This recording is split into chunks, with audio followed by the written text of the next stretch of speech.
The warm Sunday afternoon sun beamed down on Cherry Oak Park as Officer James Miller drove his police cruiser slowly along the curved pathway. His shift had been quiet, too quiet for his liking. After 12 years on the force, Miller had developed a habit of looking for trouble even when there wasn't any. The dashboard clock showed 2:15 p.m. as he passed the park's main playground. Most families were probably at home enjoying their Sunday lunch or attending church services. Miller liked the park best at this hour. It was easier to spot troublemakers when there weren't too many people around. As he rounded the corner near the new adventure playground, the one that had been temporarily closed for safety inspections, something caught his eye. A small figure was moving near the fence. Miller hit the brakes and squinted through his windshield. There she was, a young black girl, probably 8 or 9 years old, wearing a yellow sundress with white sneakers. She was standing suspiciously close to the fence of the closed playground. Miller watched as she looked left and right, then grabbed the chain-link fence with both hands. "Got you," Miller muttered under his breath, putting his car in park. He had dealt with countless cases of vandalism and trespassing in his career, and he wasn't about to let another one slip by, even if it was just a kid. The girl started climbing the fence, her white sneakers finding footholds in the metal links. Miller stepped out of his cruiser, adjusting his belt and straightening his badge. He could feel the familiar surge of authority coursing through him as he walked briskly toward the fence. "Hey, stop right there," he shouted, his voice echoing across the empty park. The girl froze halfway up the fence, her small hands gripping the metal tightly. When she turned her head, Miller could see fear flash across her face. Good, he thought. A little fear would teach her a lesson about breaking the rules. "Get down from there right now," Miller commanded, moving closer. His hand instinctively rested on his belt, near his handcuffs, a habit from years of dealing with suspicious individuals. The girl carefully climbed down, her yellow sundress catching slightly on the fence. As her feet touched the ground, Miller noticed she was trembling slightly. She was smaller up close, definitely not older than 9, with neatly braided hair and intelligent eyes that looked up at him with a mix of fear and something else. Was it frustration? "Sir, I can explain," she started to say, her voice clear and surprisingly well-spoken. Miller cut her off. "Save it.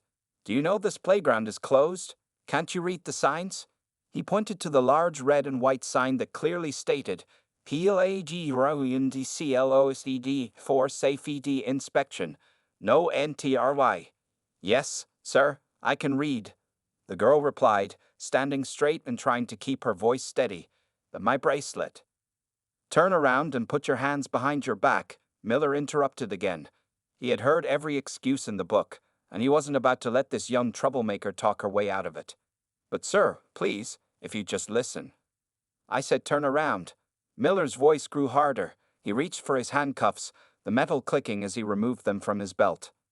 The girl's eyes widened at the sight of the handcuffs, but something in her posture changed. Instead of cowering, she stood taller, her chin lifting slightly. It was an unusual reaction that made Miller pause for a split second. "My name is Zara Washington," she said clearly, her voice carrying across the empty park. "And I really think you should." "I don't care what your name is," Miller snapped, his patience wearing thin. "You're trying to enter a restricted area. That's trespassing, young lady, and I'm going to have to take you in." As he stepped forward with the handcuffs, a slight breeze rustled through the trees, carrying with it the distant sound of church bells. The sun cast harsh shadows across the playground equipment behind the fence, and somewhere in the distance, a car horn humped. Neither Officer Miller nor young Zara realized at that moment how the next 7 minutes would change both their lives forever.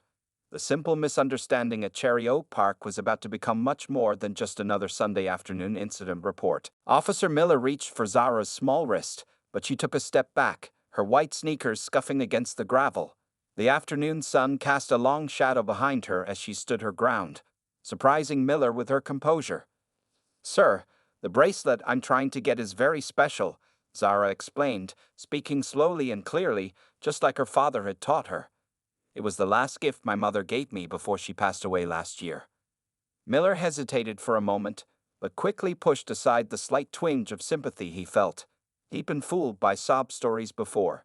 "Listen, young lady, if you really lost something in there, we can call the park maintenance department tomorrow." "But tomorrow will be too late." Zara's voice cracked slightly. I was here earlier with my dad, and I only noticed it was missing when we got home. Someone might take it if I wait until tomorrow. Miller took a step closer, his shadow now looming over the girl. Turn around and put your hands behind your back. This is your last warning. A middle-aged woman walking her dog nearby stopped to watch the scene unfold. She pulled out her phone and began recording, her face showing clear concern at the sight of a police officer attempting to handcuff a young girl in a yellow sundress. Zara's eyes darted to the woman with the phone, then back to Officer Miller. She took a deep breath and spoke again, her voice remarkably steady for a 9-year-old facing arrest. The bracelet is silver with a butterfly charm. It's right there, under the blue slide. I can see it from here. Miller glanced toward the slide, and indeed, something metallic glinted in the sunlight. But rules were rules, and he had already committed to this course of action. His pride wouldn't let him back down now.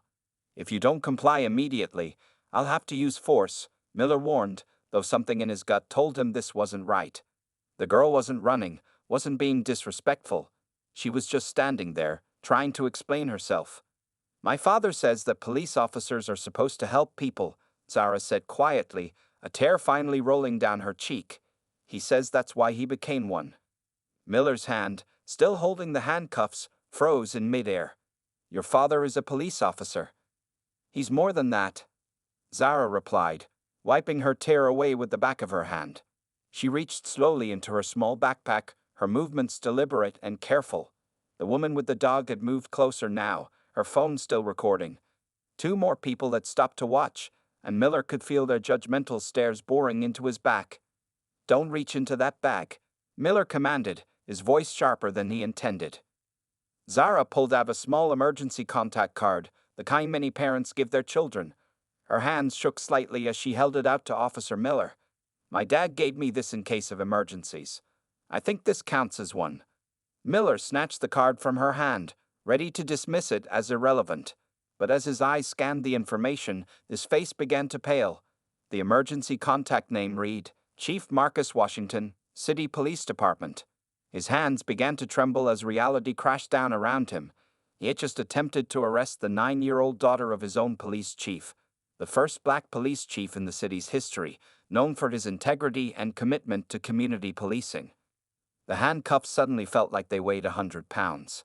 Miller looked at them, then at Zara, who stood watching him with those intelligent eyes that now made perfect sense. She had her father's same steady gaze, the same quiet dignity. I tried to tell you, Zara said softly, no triumph or accusation in her voice, just a simple statement of fact. In the distance, the sound of another police cruiser's siren grew louder. The woman with the dog was speaking quietly but urgently into her phone, likely talking to a police dispatcher. More bystanders had gathered, their phones out, capturing every moment of the unfolding scene. Officer Miller looked at his watch. Only 3 minutes had passed since he first spotted Zara at the fence. In 4 more minutes, his entire career would hang in the balance, all because he hadn't taken the time to listen to a little girl in a yellow sundress. Sandra Martinez had been working as a police dispatcher for 15 years, but this Sunday afternoon call made her sit up straighter in her chair. She adjusted her headset as she listened to the worried woman on the other end of the line. Yes, I'm at Cherry Oak Park, the caller said, her voice trembling with urgency. There's an officer here trying to arrest a little black girl. She can't be more than 9 years old. She's wearing a yellow dress, and she's alone. Something doesn't feel right about this. Sandra's fingers flew across her keyboard, logging the details. Can you see the officer's badge number or name? She asked, keeping her voice professionally calm while her stomach tightened with concern. Hold on, the caller whispered. Yes, it's Officer Miller, badge number 2476. Oh my goodness, the poor girl is crying now. She's trying to explain something about a bracelet, but he won't listen to her. Sandra froze. Cherry Oak Park was just 3 blocks from Police Chief Washington's house. Her mind raced back to the department picnic last month, where she had met his daughter, a bright-eyed girl in a yellow dress who loved butterflies. Ma'am, does the girl have braided hair? Sandra asked, already reaching for her direct line to the chief's phone. Yes, she does. And she's so well-spoken. She keeps trying to show the officer something from her backpack, but he's not letting her. There are about 6 of us watching now. We're all recording this. Sandra's other line blinked. More calls were coming in about the same incident. This was going to explode fast. She took a deep breath and pressed the button for her supervisor's line. "Dispatch Supervisor Jenkins," a gruff voice answered. "Sir, we have a situation at Cherry Oak Park. Officer Miller is attempting to arrest a young girl who matches the description of Chief Washington's daughter." Sandra could hear her supervisor's sharp intake of breath. "Are you absolutely certain?" Jenkins asked, his voice tense. "Multiple callers, sir. Live recordings in progress. The location matches. It's 3 blocks from the chief's house. And sir..." Sandra paused. "The chief mentioned at last week's staff meeting that his daughter lost her mother's bracelet somewhere in the park." "Dear God," Jenkins muttered. "Alert patrol units in the area. I'm calling the chief myself." Sandra switched back to the original caller. "Ma'am, please stay on the line. Help is on the way. Are there any other developments?" The girl just showed him something. A card, I think. The officer looks like he's seen a ghost. He's just standing there, staring at it. His hands are shaking. In another part of the city, Chief Marcus Washington was just leaving the Sunday church service when his phone buzzed. He saw Jenkins' number and stepped outside the church doors, away from the congregation. Back at dispatch, Sandra was coordinating responses from 3 different patrol units heading toward Cherry Oak Park. Her screen lit up with updates. Unit 14 responding, 2 minutes out. Unit 23 responding, approaching from the north entrance. Unit 31 responding, with Chief Washington on board. The original caller's voice came through again, more urgent now. The officer tried to put handcuffs on her, but he stopped when he read the card. Now he's backing away from her. Everyone here is recording this. It's going to be all over social media in minutes. Sandra checked her clock. 5 minutes had passed since the first call. She could hear sirens through both her headset and the dispatch center's windows. The upcoming 2 minutes would feel like an eternity. The chief is almost there. Sandra told her supervisor through their internal line. "Should we put out a department-wide notification?" "Not yet," Jenkins replied. "Let's let the chief handle this first. But Sandra," he paused, "start documenting everything. Every call, every timestamp. This is going to be a watershed moment for the department." Sandra looked at her screen, where multiple calling lights were now blinking. More witnesses were calling in. Social media notifications were starting to pop up on her department phone. A situation that began with a little girl trying to retrieve her mother's bracelet was about to become much bigger than anyone could have imagined. Outside her window, the distant sirens grew louder as they converged on Cherry Oak Park, where Officer Miller was about to face the consequences of 7 minutes that would change everything. Officer Miller's hands trembled as he read the emergency contact card again, hoping somehow the name would change. But there it was, printed in clear black letters. Chief Marcus Washington, City Police Department Chief of Police. Below it was a personal cell phone number and the department's emergency line. The weight of his mistake crashed down on him like a ton of bricks. In his 12 years on the force, Miller had never felt fear quite like this. He looked at Zara again, and suddenly everything about her made perfect sense. Her composed behavior, her clear way of speaking, and most of all, that unwavering gaze that reminded him so much of her father. "I'm sorry," Miller whispered, finally lowering the handcuffs. His throat felt dry, and sweat began to form on his forehead despite the cool afternoon breeze. Zara stood quietly, her yellow dress swaying slightly in the wind. "The bracelet," she said softly, pointing toward the closed playground. "It's still there. I can see it sparkling." Miller turned to look where she was pointing. Through the chain-link fence, under the blue slide, a silver butterfly bracelet caught the sunlight. Such a simple thing, he thought, and yet his refusal to listen, to take just one moment to understand, had led to this disaster. The growing crowd of onlookers had their phones raised, recording every second. Miller could hear their whispers, see their shocked faces. Someone in the crowd said loudly, "That's Chief Washington's daughter. I recognize her from the community picnic." Miller's radio crackled to life. "Unit 14 approaching Cherry Oak Park, south entrance." Another voice cut in, "Unit 23, coming in from the north." Then a third, more ominous message, "Unit 31, with Chief Washington on board, 2 minutes out." 2 minutes. Miller's mind raced. He had spent years building his career, earning commendations, working his way up through the ranks. Now, in less than 7 minutes, it was all crumbling because of his own prejudice and stubbornness. Officer Miller. Zara's voice broke through his panicked thoughts. My dad always says that when you make a mistake, what matters most is what you do next. Her words hit him like a physical blow. Here was this 9-year-old girl, whom he had just tried to arrest, offering him wisdom that he should have learned long ago. The shame felt overwhelming. The sound of approaching sirens grew louder. Miller could hear car doors slamming as more people arrived at the park. The crowd had grown to at least 20 people now, all with their phones out, all watching and waiting. I need to get your bracelet, Miller said suddenly, moving toward the fence. His hand shook as he pulled out his keys, finding the one that would unlock the maintenance gate nearby. It's okay, Zara said, following him. I can wait for my dad. But Miller shook his head. No, I need to do this. I should have done this from the beginning. His voice cracked as he spoke. The maintenance gate creaked as he opened it.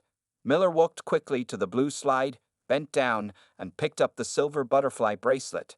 It was beautiful, delicate silver wings catching the sunlight, obviously well-loved and cared for. As he turned to walk back, he saw 3 police cruisers pulling into the parking lot. Time seemed to slow down as the door of Unit 31 opened, and Chief Marcus Washington stepped out, still wearing his Sunday church clothes. Miller looked down at the bracelet in his trembling hand, then at Zara, who was watching her father approach. The 7 minutes were almost up.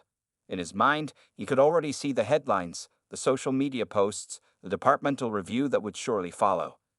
Your mother's bracelet, he said quietly, holding it out to Zara. She took it carefully, slipping it onto her wrist where it belonged. The sound of Chief Washington's shoes on the gravel path grew closer. Miller straightened his back and turned to face what was coming. In those final seconds before his world changed forever, one thought kept repeating in his mind. How different things would have been if he had just taken the time to listen to a little girl in a yellow dress. Chief Marcus Washington walked across the gravel path with measured steps, his polished church shoes crunching against the stones. He was still wearing his Sunday best, a dark blue suit with a silver tie that caught the afternoon sunlight. His face showed no anger, no rage, just a deep, unsettling calm that made Officer Miller's knees weak. The crowd parted silently as the chief approached. Some were still recording, their phones raised high, while others watched with held breath. The only sound was the gentle rustle of leaves in the trees and the distant call of birds, as if nature itself was waiting to see what would happen next. Daddy, Zara called out, but stayed where she was, showing remarkable restraint for a 9-year-old who had just been through such an ordeal. She held up her wrist, showing the butterfly bracelet that now sat where it belonged. Officer Miller helped me get Mom's bracelet back. Chief Washington's eyes moved from his daughter to Miller, then to the handcuffs still dangling from Miller's trembling hand. The chief's expression didn't change, but his eyes. Those eyes that had seen everything from street patrol to the highest ranks of law enforcement seemed to pierce right through Miller's soul. Zara, the chief spoke softly. Are you okay, baby girl? Yes, Daddy, she replied, smoothing her yellow dress. I was scared at first, but I remembered what you taught me about staying calm and explaining things clearly. The chief nodded, pride briefly flickering across his face before it returned to its measured calm. He turned to the growing crowd of onlookers. Folks, I appreciate your concern and quick action in calling this in. Would you mind giving us some space now? This is a department matter. Most of the crowd stepped back, though their phones remained raised. The woman who had made the first call to dispatch spoke up. Chief Washington, we have everything recorded if you need it. Thank you, he replied with a slight nod. The department will be in touch. Officer Miller stood at attention, his uniform feeling too tight, too hot under the afternoon sun. He could feel sweat rolling down his back as the chief finally turned to face him directly. Officer Miller. Chief Washington's voice was low but clear enough for everyone to hear. Would you care to explain why my daughter's emergency contact card is lying on the ground next to a pair of handcuffs?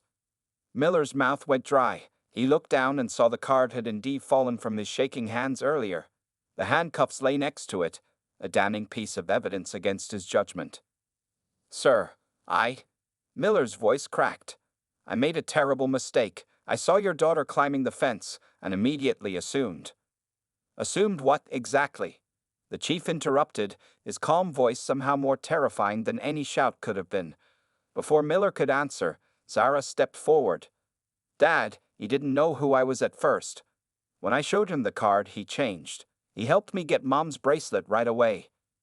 Chief Washington looked at his daughter, then back at Miller. Is that true, officer? You only changed your approach after learning she was my daughter. The question hung in the air like a heavy weight. Miller felt his world spinning as the full impact of the chief's words hit him.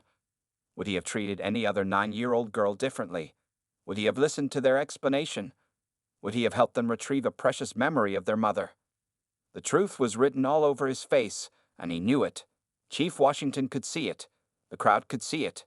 Most importantly, young Zara could see it, though her eyes held no judgment, only a wisdom beyond her years. Sir, Miller managed to say, his voice barely a whisper, I have no excuse.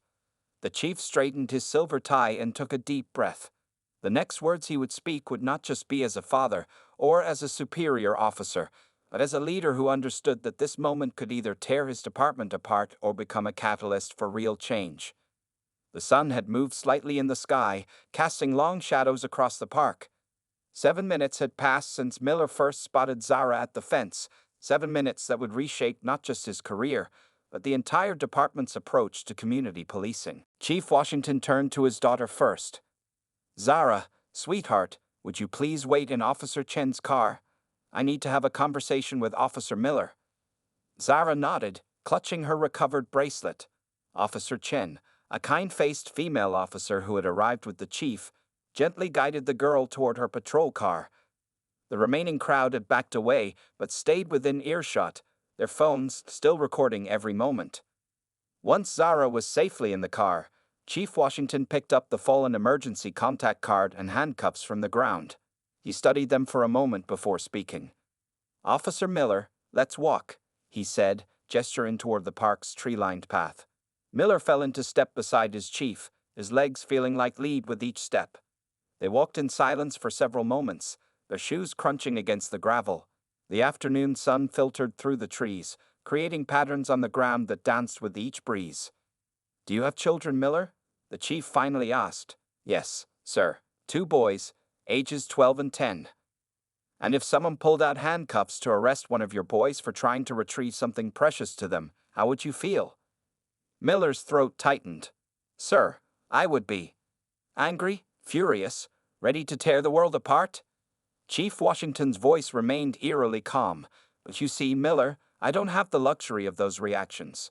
Not as a father, not as your chief, and certainly not as the first black police chief in this city's history. They stopped walking near an old oak tree. The chief turned to face Miller directly. Tell me exactly what happened. Not your report version. Tell me what you were thinking. Miller took a shaky breath. I saw a young black girl climbing the fence of a restricted area. I didn't stop to ask why. I didn't listen when she tried to explain. I just saw what I expected to see.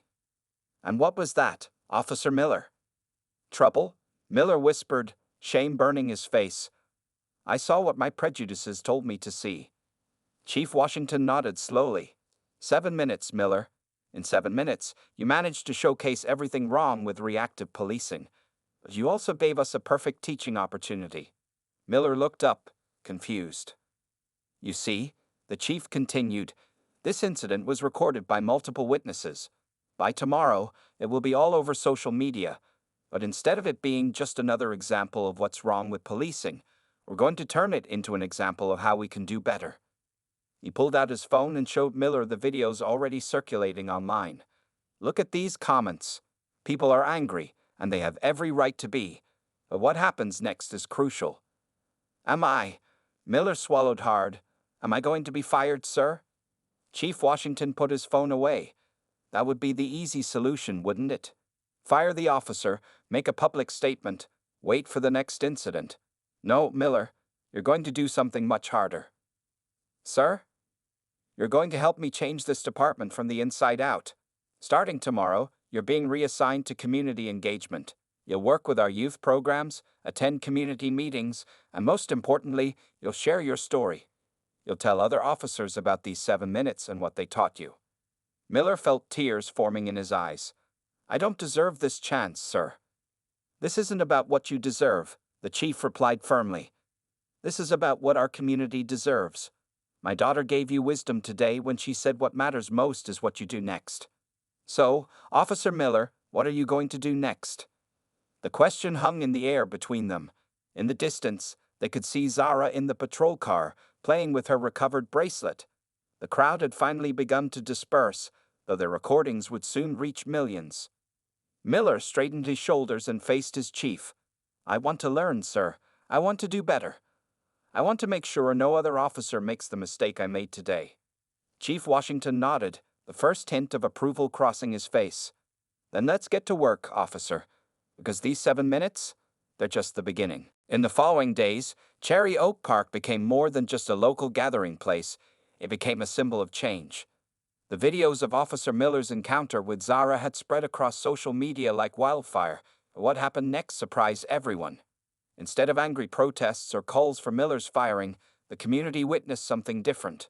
On Monday morning, Chief Washington stood before a room packed with reporters, community leaders, and concerned citizens. Officer Miller stood beside him, his face showing the weight of his actions but also a determination to make things right. What happened yesterday was a failure. Chief Washington began, his voice firm but hopeful. But how we respond to failure defines who we are as a department and as a community. The room fell silent as Miller stepped up to the microphone. His hands were shaking, but his voice was clear. Yesterday, I almost destroyed a little girl's trust in law enforcement because I didn't take 7 minutes to listen. I saw what my biases wanted me to see, not what was actually in front of me, a child trying to recover her mother's precious gift. In the front row, Zara sat between her aunt and Officer Chen, the butterfly bracelet glinting on her wrist. She watched Miller with those same wise eyes that had seen through his fear the day before. Starting today, Miller continued, I'm enrolling in every available training course on community relations.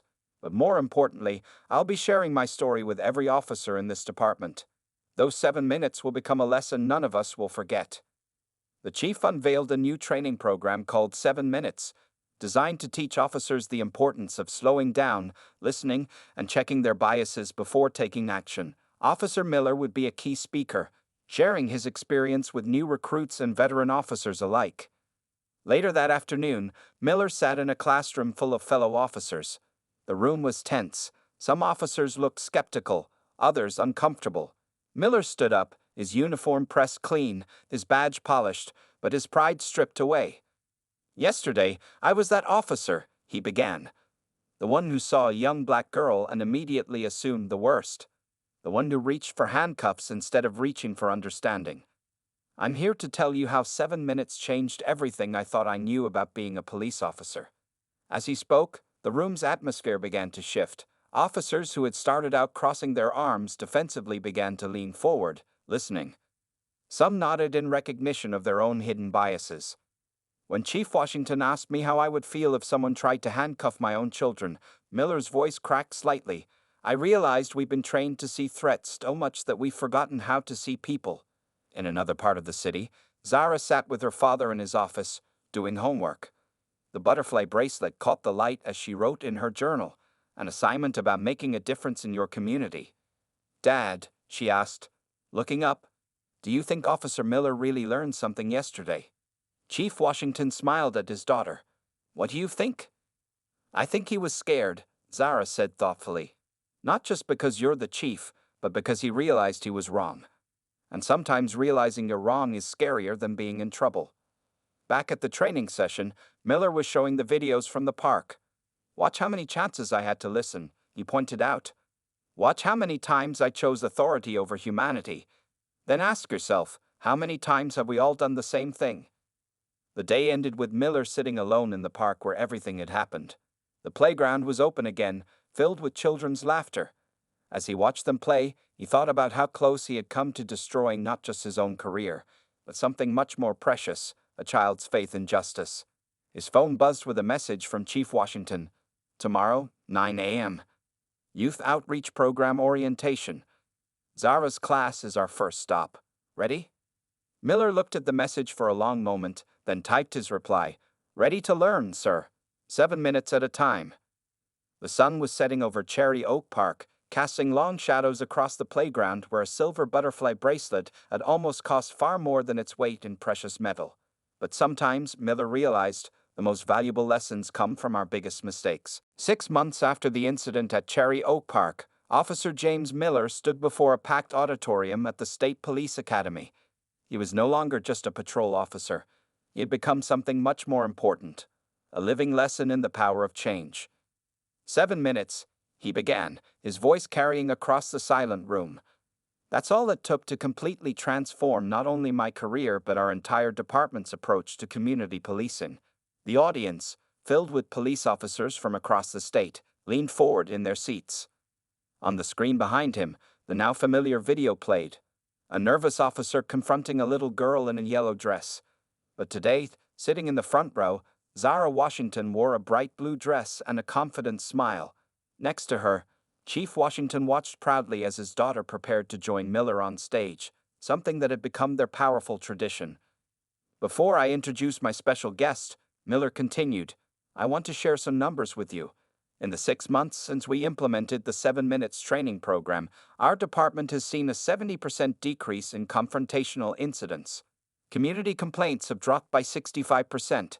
But most importantly, public trust has risen to its highest level in department history. Zara walked up to the podium, now carrying herself with the poise of someone who knew her story was making a difference. The butterfly bracelet still sparkled on her wrist, a constant reminder of that Sunday afternoon that changed everything. Hi, I'm Zara, she spoke clearly into the microphone. 6 months ago, Officer Miller tried to arrest me for trying to get my mom's bracelet back. Today, he's one of my favorite people to get ice cream with after my dad's community meetings. A wave of gentle laughter rolled through the audience. Miller smiled, remembering their first ice cream meeting, how nervous he'd been, how graciously Zara and her father had helped him learn and grow. Our story could have ended very differently, Miller admitted. It could have been another headline about police misconduct, another reason for our communities to fear us. Instead, it became a blueprint for change. The presentation screen showed photos from the past 6 months. Miller and Chief Washington leading community workshops, Zara speaking to youth groups, officers participating in neighborhood events. Each image told the story of a department transforming itself from within. We created the 7 Minutes protocol, Miller explained. Before taking any action, officers are trained to spend up to 7 minutes assessing, listening, and considering alternatives. We've learned that those 7 minutes often save us hours or days of dealing with the consequences of rushed judgments. Chief Washington joined them on stage. Officer Miller could have been fired that day, he addressed the audience. Instead, he became the catalyst for a change we desperately needed. Sometimes our greatest mistakes, handled correctly, become our greatest opportunities for growth. The chief turned to Miller. Officer Miller, would you like to share our latest initiative? Miller nodded, his face lighting up. Starting next month, our department is launching the Butterfly Effect program in schools. Officers will be paired with student ambassadors to build bridges between law enforcement and young people. And guess who our first student ambassador is? Zara held up her bracelet, the butterfly catching the light. Because sometimes the smallest things, like a butterfly bracelet, can create the biggest changes. The audience rose in a standing ovation. In the back of the room, the woman who had made the first 911 call that Sunday wiped away tears. She had been invited to every presentation, a reminder of how community vigilance and involvement made a difference. As the applause died down, Miller shared one final thought. That Sunday, I was 7 minutes away from destroying my career. Instead, I was 7 minutes away from discovering my true purpose as a police officer. The question isn't whether we'll face moments that test our judgment. It's what we'll learn from them when they come. After the presentation, Miller watched as Zara showed her bracelet to a group of young officers. Her voice carried across the room. My mom always said butterflies remind us that beautiful changes are possible. Chief Washington placed a hand on Miller's shoulder. Ready for tomorrow's community meeting?